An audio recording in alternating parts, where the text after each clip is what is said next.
Thanks to Brand Innovators for having us. And Russell, thank you for speaking with me here. I think we're going to have a lot of fun. Guys, today we're going to talk about live events. Live events is having its moment right now. Obviously, many of these events we're going to be talking about has been around for a very long time. But if you think of influencers on social media right now, what's happening on TikTok, on Snapchat, all of those are live. It's all live content. If you even think of my prior life, I was at Twitch. It was all live gaming. So we're going to be talking about really big moments, and I'm super excited. The first one we're going to be talking about is the All-Star Gaming Weekend.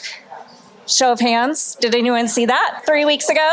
Nice, nice. If you didn't, don't worry. Russell's going to be showing a little video. It's really good content, too. So Russell, talk to us about the All-Star Weekend. And when you think of a really big event like that, that merges music and lifestyle and sports, how does Kia really work at taking that from this moment? You guys had a huge successful weekend.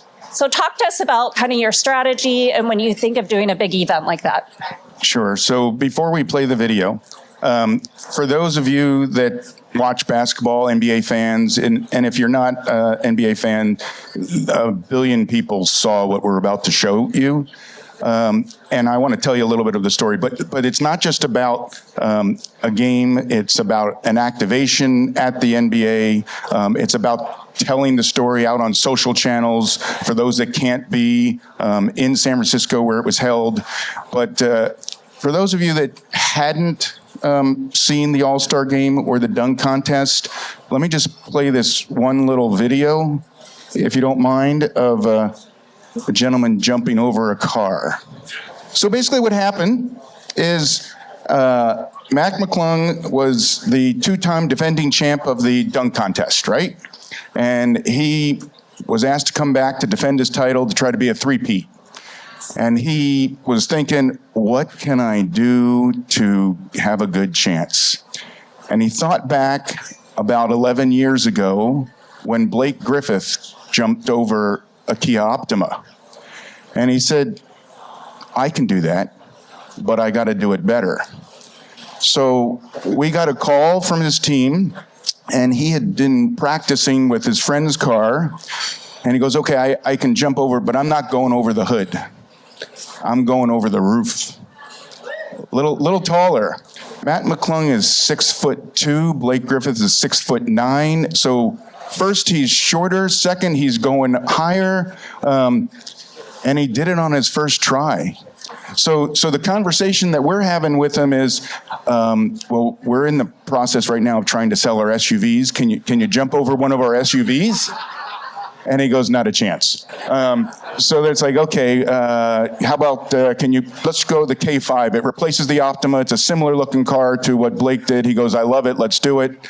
And that's the result. The result actually is that weekend, 400 million people started talking about this. And a week later, it's already over 1 billion people. And every single time you see our car is in there, which is a good way of doing some product placement to be part of it.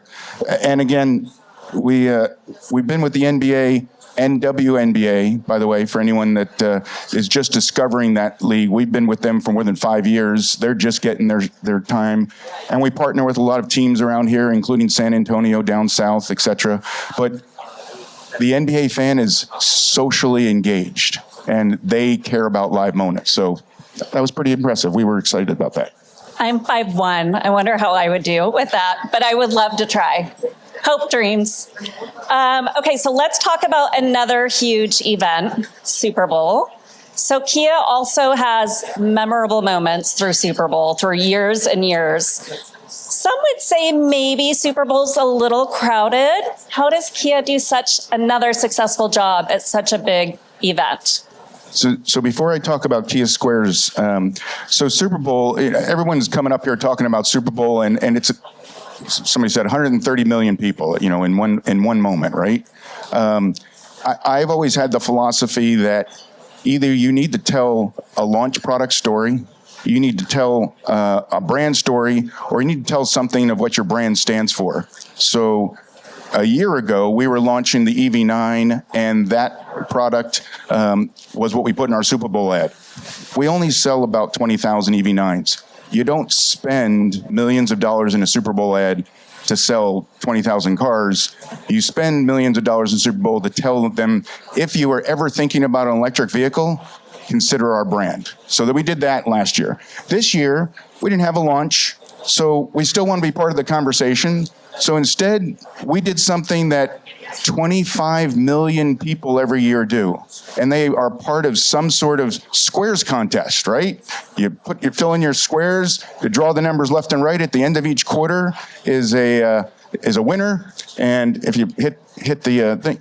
So we did it so that people could enter to win a Kia at the end of each quarter. This Kia Squares. And in order to do it, you had to do a little bit of learning about which car you wanted, like which square did you want. We had over 500,000 people give us their information because they wanted to be part of this. So now we can talk back to them. So it's a great CRM lead generation. And we had 4 winners from across the country that are now very happy Kia advocates. How did you get the CRM lead gen data? Was it social or? So in order for them, most people logged on and did it via the mobile app. Sometimes they could just go to the desktop, but in order for them to enter, all we asked for was name, email, or phone number. Just so if you win, we can get in touch with you. As simple as that. And then let us know if you want to have more information from us. That's it. So you think of a big Super Bowl moment is awareness, right? How many people spend on Super Bowl commercials, and you guys turn that into a lead gen moment. Very cool. So we've talked about 2 big sporting events. Let's kind of turn it a little bit to entertainment. New Year's. So I live on the West Coast, so does Russell. I have 2 small children. We watch it live every year, Times Square. But we watch it the East Coast New Year's. So East Coasters, I don't even know if you know that's a thing, but it's huge on the West Coast. We always celebrate at 9 o'clock, and it's amazing. Kids go to bed. So it's a unique platform, Times Square. Obviously, lots of celebrities, lots of moments, people watching it, all different time zones. I guess, same question. How do you guys take these unique moments, these live events, and really know what audience you're tackling and how to make that, again, another successful Kia moment? So we've been doing Times Square promotion for 4 years now.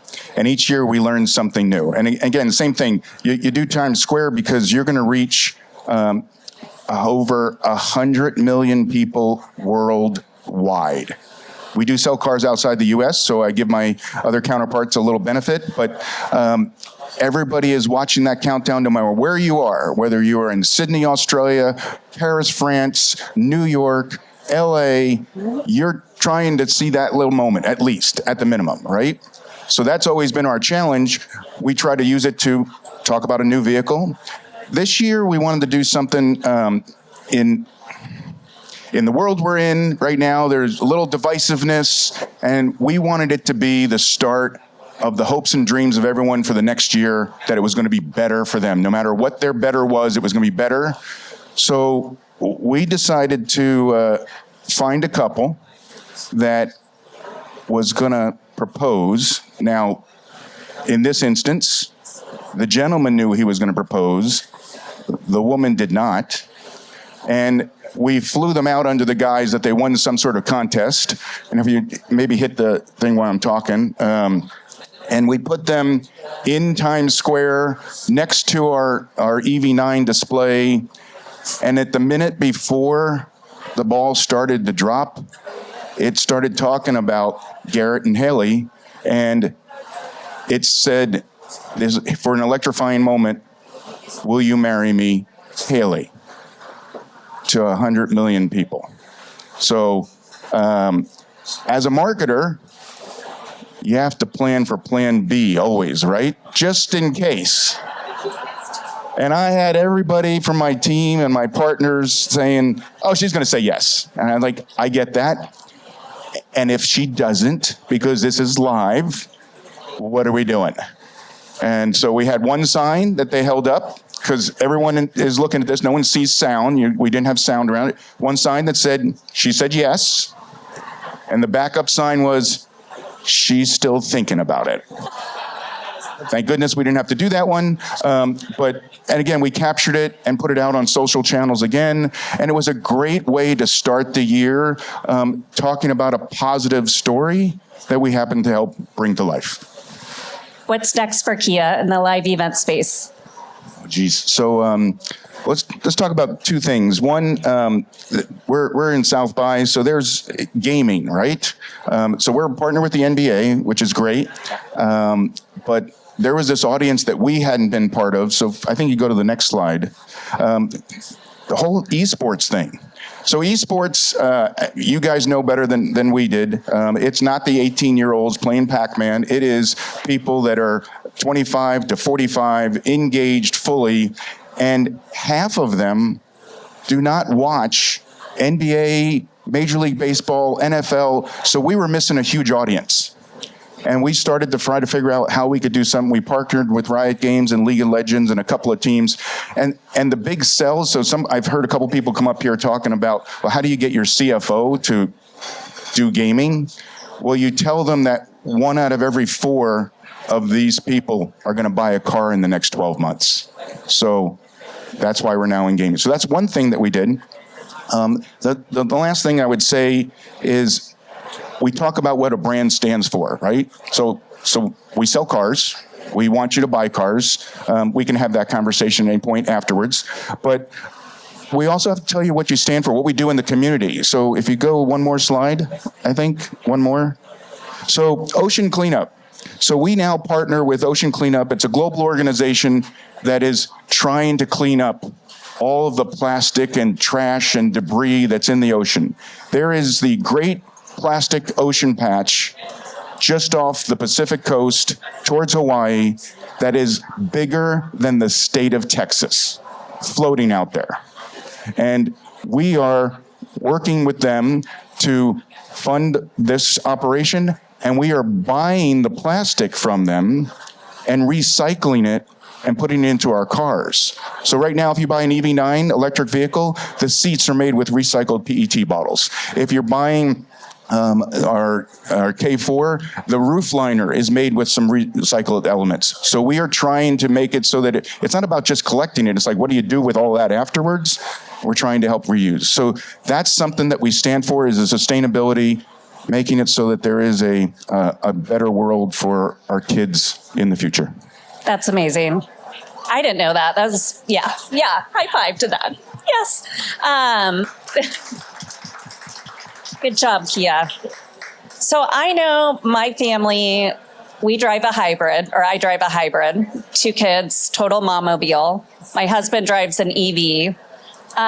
If you look at kind of the transformation Kia's made in the most recent years, we've talked about all this with live events and, all you're doing in all these sporting events. But if we even look at like your vehicle lineup, we've talked about EV6, EV9, electric vehicles are on a huge growth trend right now.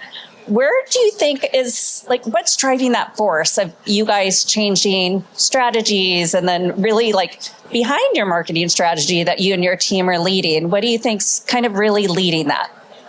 So the logo that you see on the screen, we changed that 3 years ago. And the reason we did that is not just to do a logo change, is we had seen what the future product cycle was going to be looking like, not in year 1, but year 2, 3, and 4. And we also saw a commitment that at some point in time, and we're not saying it's this year, we're not saying it's 5 years from now, we're not saying it's 10 years, at some point in time, people are going to want hybrids, plug-in hybrids, electric vehicles. There are always going to be some that want gas engines, which is fine. But as we keep going, gas keeps getting more expensive. Not necessarily in the state of California, in the state of Texas, but in California, it's ridiculous. So we wanted to start to show that the brand was moving and growing. And when I say moving and growing, I started 5 years ago at Kia, and at the time, our average household income was $75,000. It is 5 years later, and the average household income is over $150,000. It is because the brand has grown, evolved. The logo is a symbolic element of it. The look and feel and tone is another element. Saying what we stand for, not only ocean cleanup, we partner with St. Jude's and No Kid Hungry to give back to make sure, again, that the hopes and dreams of kids in the future will be able to be realized. So we tell those stories. So it's more than just selling a car at the end of the day. And when you think about it, other than buying a home, it's the largest single purchase most everyone's ever going to make. So you want to know what you're buying into. I'm not going to talk negatively about any competitors, but some people make decisions and they regret them, and we want them to understand what they're buying into. Between turning recycled materials into car seats and you just giving kids hopes and dreams, I didn't know I was going to get so emotional up here. Just kidding. Any questions from the audience for Russell? Yes. Go ahead. Oh, sorry. Yes. I got you. Mike's coming. Jack Hager. Oh, thanks for the introduction. So the EV space is so vast now. From a differentiator standpoint, how are you educating, just aside from your car itself and your vehicles itself, do you find it important just to educate on how to purchase it, an EV and how you go about it and technology and so forth? So that is the multi-million-dollar question of how much do I have to educate people on the space versus how much I have to educate people on what I'm offering. So right now, we're starting high level, which is, yes, there's a lot of EVs out there, but they're all relatively new to market. And we're just basically saying we've got choice, right? So we've got an EV9 3-row SUV. We've got an EV6. We've got a Niro. We've got plug-in hybrids. We've got hybrids. So my message now is about, if you are thinking about something that's electrified, come to Kia. There's other brands out there that have EVs. One EV, maybe two. We've got choice. So we're trying to show that we are committed to it. Messages that I do, our cars go from 10 to 80% charge in 20 minutes. As opposed to, everyone thinks about, it's like, I don't want to take the time to charge.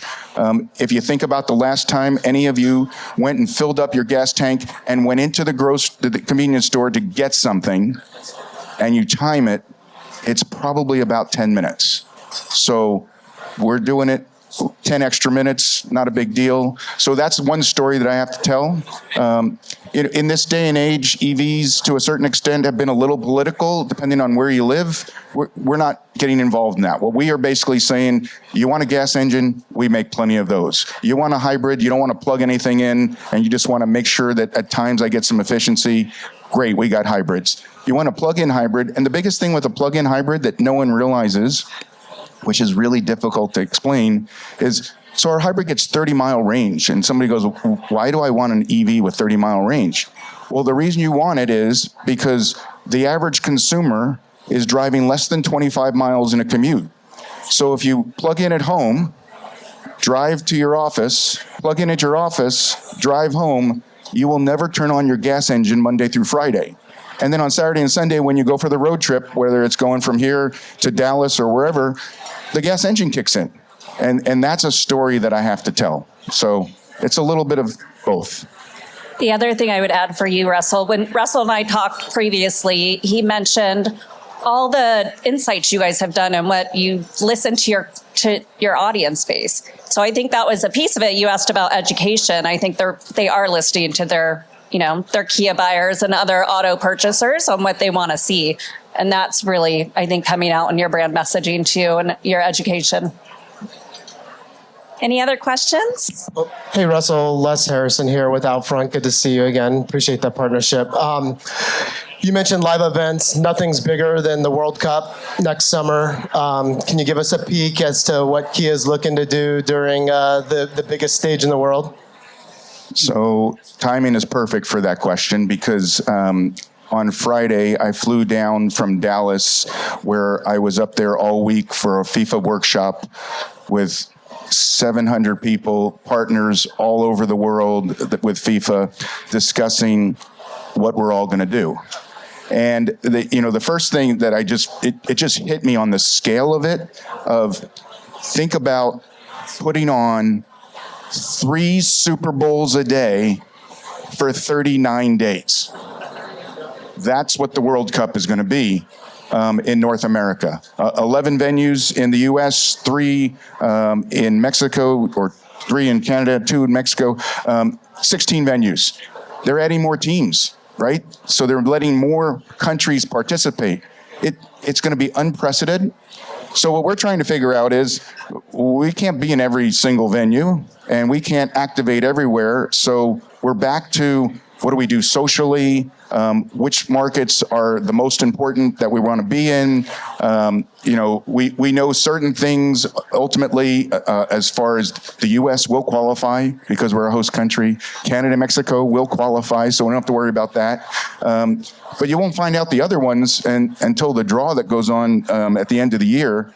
So it's going to be an interesting challenge to plan for something that is still in total flux. But we're really excited. I'm really excited to be part of that. Well, thanks, everyone. Thanks, Russell. Thank you all very much for having me.